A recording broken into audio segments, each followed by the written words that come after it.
जी, अस्सलाम वालेकुम। उम्मीद है आप सब बिल्कुल ठीक होंगे और हमारी वीडियो से कुछ ना कुछ सीखने का आपको मौका मिलता होगा।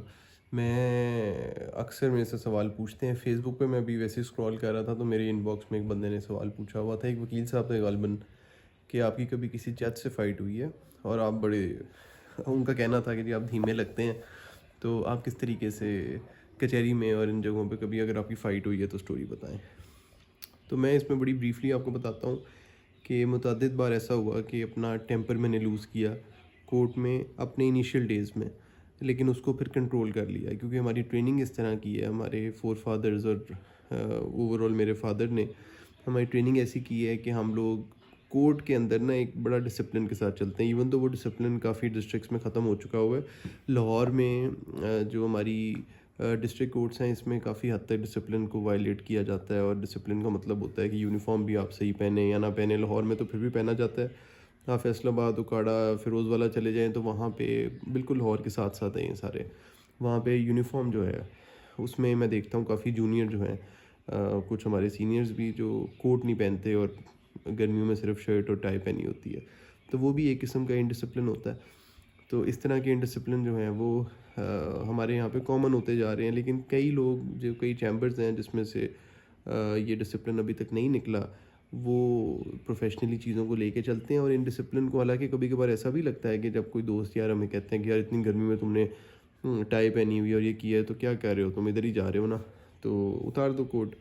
तो जो है वो आपको, इतनी गर्मी भी होती है, आपने काला कोट पहना, ऊपर से आपने टाई पहनी हुई, और आप उसको जो है वो गर्मी शदीद में, आप स्पेशली जब आउट ऑफ सिटी जाना पड़ता है तो काफ़ी ज़्यादा जो है वो आपको एफ़र्ट करना पड़ता है।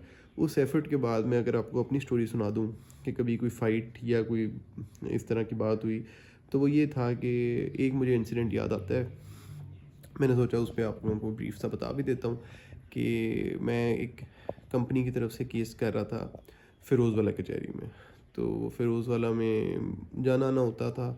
जब भी कोई केस किसी दूसरे शहर में हो, तो जो आप में से वकील भाई हैं उनको पता है कि हम लोगों को सुबह सुबह निकल के हम जाते हैं अदालत में पेशी करने के लिए। तो वो जो है वो फ़िरोज़ वाला में मेरा केस चल रहा था।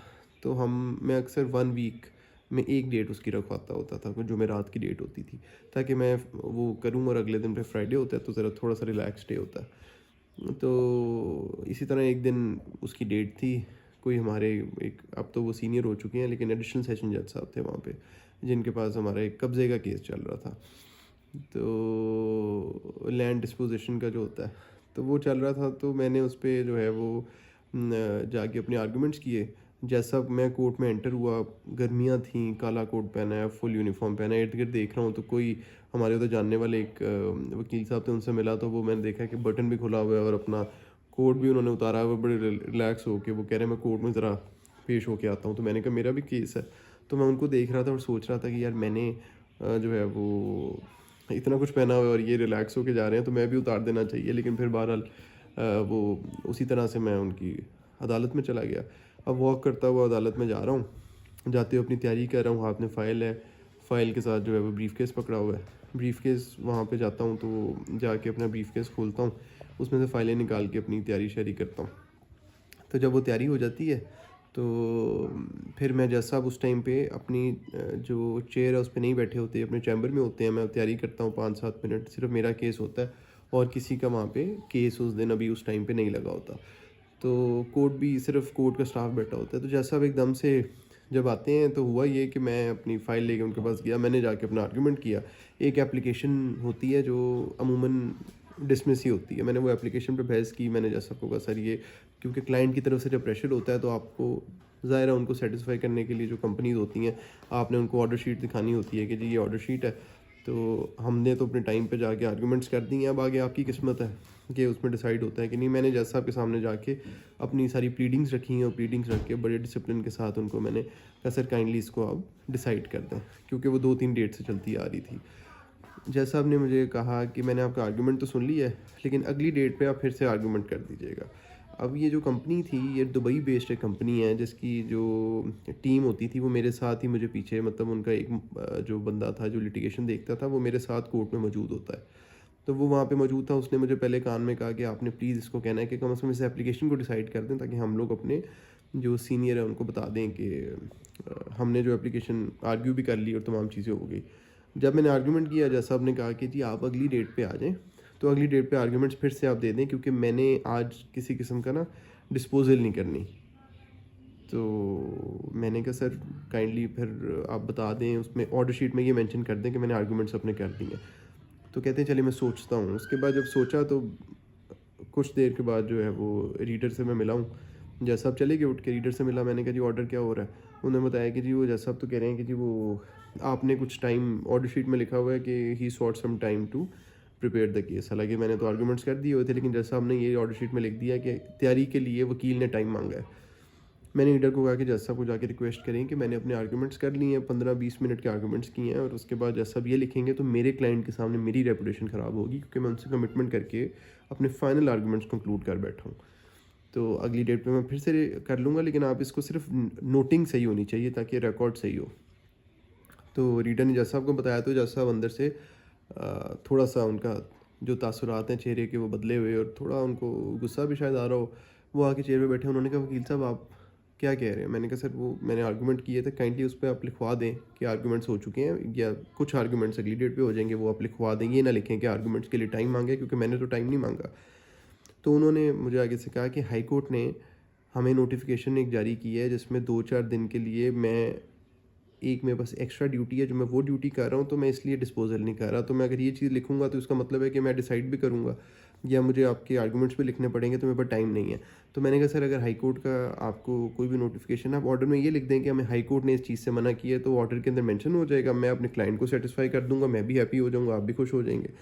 इस बात पे जज साहब को खासी जो है वो नामुनासिब बात लगी। उन्होंने इस पे जो है वो काफ़ी गुस्से में होके ना तो मेरे से बात करना शुरू कर दी कि आप लोग टाई लगा के लाहौर से आ जाते हैं और आपको लगता है कि जी सब लोग आपके लिए बैठे हुए हैं। तो मैंने कहा सर मैंने तो आपसे ऐसी कोई बात की ही नहीं है, मैं तो सिर्फ एक लीगल बात कर रहा हूँ कि मैंने आपसे एक आर्गूमेंट किया जो ऑर्डर शीट के ऊपर आप सिर्फ उसका मेंशन कर दें, और आप मेंशन करके आप बेशक फैसला नहीं करना मत करें, इससे हमें कोई फ़र्क नहीं पड़ता, वो आपका अपना डिस्क्रेशन है। अगली डेट पे मैं फिर आर्गूमेंट करने के लिए तैयार हूँ, उससे अगली डेट पे भी आर्गूमेंट करने के लिए तैयार हूँ। I can not do anything about it. लेकिन आप काइंडली जो फैक्ट्स हैं वो ऑर्डर शीट पे जो है वो सही तरीके से लिख दें। तो जज साहब ने इस बात को काफ़ी माइंड किया और मेरे पे बाकायदा जो है ऊंची आवाज़ में बात करना शुरू कर दी, और मुझे ये टॉन्ट करना किया कि जी आप लाहौर से आ जाते हैं और अंग्रेज़ी बोलते हैं और आपको लगता है कि जी सब लोग आप लोगों से मायूब हो जाएंगे। तो इस बात पे मैं भी थोड़ा सा टेम्पर लूज़ किया। मैंने कहा सर मैंने तो आपसे ऐसी कोई बात नहीं की। आप अगर मेरे यूनिफॉर्म पूरा पहनने पे या मेरी इंग्लिश बोलने पे अगर आपको इतराज़ है तो आप ये भी ऑर्डर शीट में लिख दें। इस पे जज साहब जो है ना वो मज़ीद जो है उन्होंने गुस्सा किया। फिर वो जो हमारे जानने वाले थे ना वकील साहब जिनसे मैं मिला था, जो कोर्ट में गए थे, वो भी उस कोर्ट में वैसे ही मेरे से मिलने आ गए कि उनको मैंने बताया था मैं इस कोर्ट में जा रहा हूँ। तो वो आए तो ये गर्मा गर्मी चल रही थी। उन्होंने पीछे से आके जज साहब से जो है वो थोड़ा सा कहा कि सर ये इस तरह जो है वो काइंडली बात तो उनकी ठीक है, अगर आपने नहीं करना जिस तरह आपको सूट करता है आप कर लें, लेकिन बात को जो है वो उन्होंने आया गया किया। तो ये थोड़ा सा गर्मा गर्मी हमारी हो गई थी। ये एक स्टोरी जो मुझे याद है मैंने कहा आपसे शेयर कर दूं। इसमें भी कोई ऐसी बात नहीं थी कि मैंने जज साहब से या अदालत से कोई जो है वो ऊंची आवाज़ में बात की हो या इसमें की हो। मैंने सिर्फ उनकी एक बात पे रिएक्शन दिया, जो रिएक्शन भी कंट्रोल होना चाहिए। लेकिन क्योंकि शुरू के मेरे दिन थे तो मैं अपने रिएक्शन को थोड़ा सा ज़्यादा, अब मैं खासा कंट्रोल कर लेता हूँ। उस टाइम पे उतना कंट्रोल नहीं मैं कर सका, लेकिन फिर भी मैंने जज साहब से किसी तरीके की बदतमीज़ी नहीं की। तो मैं तो यही लेसन देता हूँ जब भी किसी हमारे जूनियर एसोसिएट से मैं बात करता हूँ कि आपको बड़े डिसिप्लिन के साथ अच्छे तरीके से कोर्ट में पेश होना चाहिए, उसकी रेपुटेशन आपको अच्छी होती है। अच्छा बाय द वे, ये जो मेरा उनके साथ क्लैश थोड़ा सा हुआ, इसका फिर नुकसान मेरे क्लाइंट को हुआ। इस बात को मैं ओन करता हूँ कि फिर वो अगली डेट पे उन्होंने हमारी एप्लीकेशन बाकायदा बड़े जो है वो मूड के साथ की और टॉन्ट भी मारे मुझे एक दो। तो मुझे फिर एहसास हुआ कि हम लोग अदालत में ये नहीं कर सकते, क्योंकि इसका नुकसान ना मुझे होना है ना जज को होना है, नुकसान तो क्लाइंट को होना है। तो हमें क्लाइंट की बेनिफिट के लिए काम करना चाहिए, क्योंकि उसकी हमें एक फ़ीस मिली होती है। तो इस तरह की जो है वो छोटी मोटी स्टोरीज़ होती रहती हैं। उम्मीद है आपको जो है वो वीडियो पसंद आएगी। लाइक कर दिया करें, सब्सक्राइब कर दिया करें, और अगली वीडियो में आपसे कोई और अपना इंसिडेंट इस तरह का शेयर कर देंगे या कोई एजुकेट करेंगे, आपस में डिस्कशन करेंगे। Thank you. अल्लाह हाफ़िज़।